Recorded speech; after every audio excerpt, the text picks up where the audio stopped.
संस्कृत की कक्षा में आप सबका स्वागत।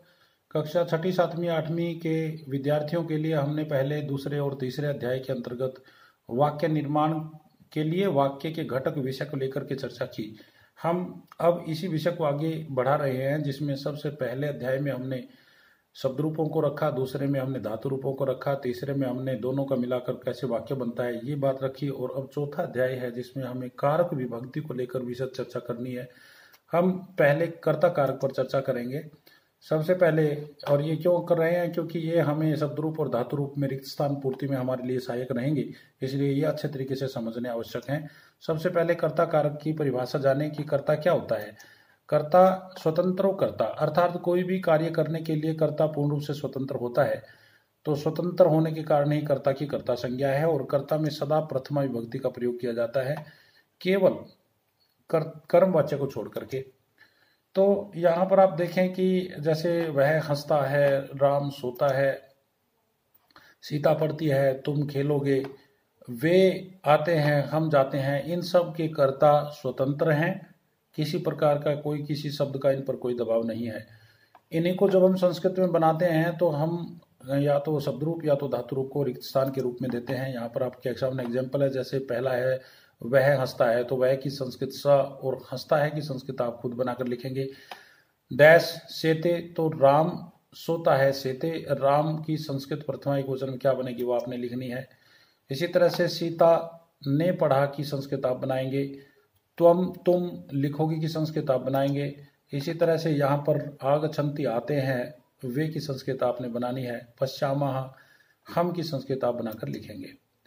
दूसरा कारक है कर्म कारक। कर्म कारक में कर्म को कहते हैं, संस्कृत में को मैं से लिखते हैं, और को की यानी कर्म की संज्ञा जो होती है कर्तुर ईप्सित तमम कर्म, अर्थात कर्ता जिसको सबसे अधिक पसंद करता है उसकी कर्म संज्ञा होती है। यहाँ पर ये ध्यान देना है, जैसे बालिका फल को खाती है, वाक्य में सब शब्दों में फल पर बालिका का ज्यादा ध्यान है, इसलिए फल की कर्म संज्ञा होगी। माता चावल को पकाती है, तो चावल पकाती है, तो चावल पर माँ का ज्यादा व्यापार जा रहा है, इसलिए चावल की कर्म संज्ञा होगी।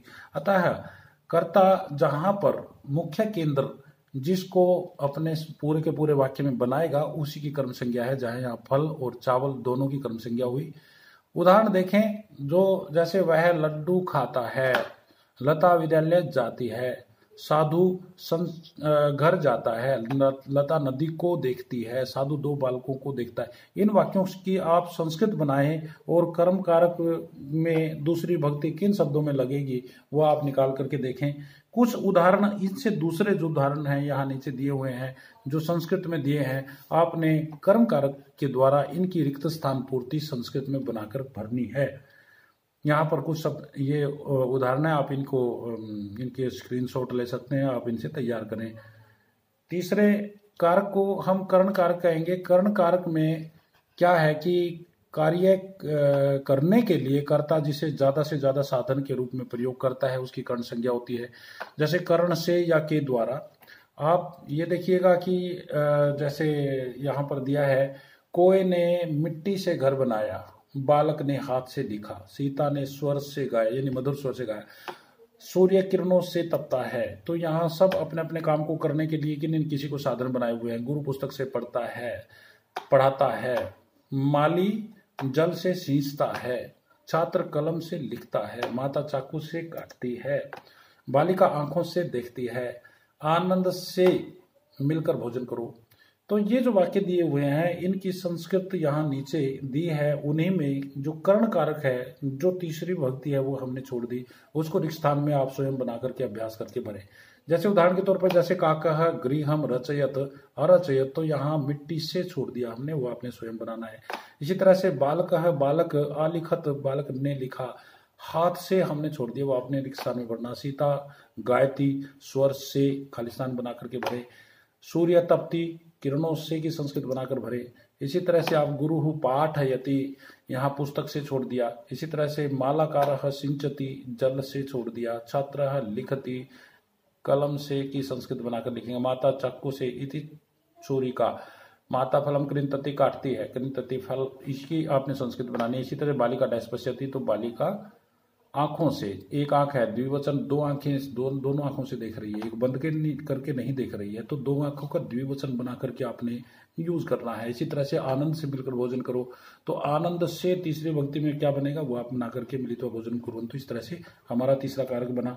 और यहाँ पर आप देखें चतुर्थ कारक ध्यान दे, संप्रदान कारक होता है चतुर्थ का। संप्रदान के लिए ध्यान दे, सम प्लस प्र प्लस दान, तीन से मिलकर के बना हुआ है, यानी दान दूसरों के लिए किया जाता है, इसलिए उस कारक की संज्ञा जो है संप्रदान कारक है और उसके लिए प्रसर्ग के लिए प्रयोग किया जाता है। तो यहाँ पर देखें आप ध्यान से, जैसे दा धातु इसमें प्रयोग की गया है, दा का अर्थ है देना, दान का अर्थ भी देना, दान का अर्थ भी देना हुआ, लेकिन और प्रदान का अर्थ भी देना। इस प्रकार से सब मिलाकर के अगर एक एक शब्द को तोड़ तोड़ के देखें तो जो संप्रदान है वो सब का अर्थ देना ही निकलता है। तो संप्रदान का अर्थ दूसरों के लिए जो वस्तु प्रदान की जाती है वहां संप्रदान कारक संज्ञा होती है। अब उदाहरण के तौर पर जैसे अध्यापिका छात्र के लिए पुस्तक लाती है, छात्र परीक्षा के लिए पढ़ता है, इत्यादि इत्यादि। ये जितने भी एग्जाम्पल हैं इनकी आगे संस्कृत इसी तरह से जैसे पिछले में दिखा हमने, ये 10 वाक्य दिए गए हैं, इनकी संस्कृत आपके ठीक नीचे दिखी हुई है। इनमें संप्रदान कारक के रिक्त स्थान छोड़ दिए गए हैं, जो रिक्त स्थान आपने स्वयं भरने हैं और तीसरे कारक पर्यंत आपने अभ्यास करना है।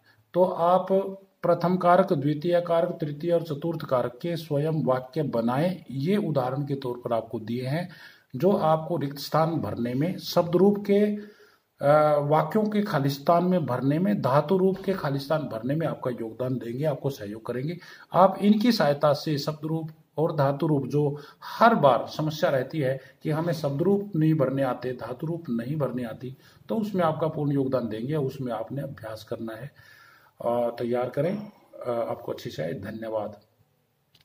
आगे जो उपपद विभक्ति को लेकर के हम चर्चा करेंगे, क्योंकि इस तक के पाठ्यक्रम में चतुर्थी विभक्ति है, पंचमी षष्ठी सप्तमी अगले उत्तरार्ध भाग में है, तो आगे उपपद विभक्ति की चर्चा होगी। धन्यवाद।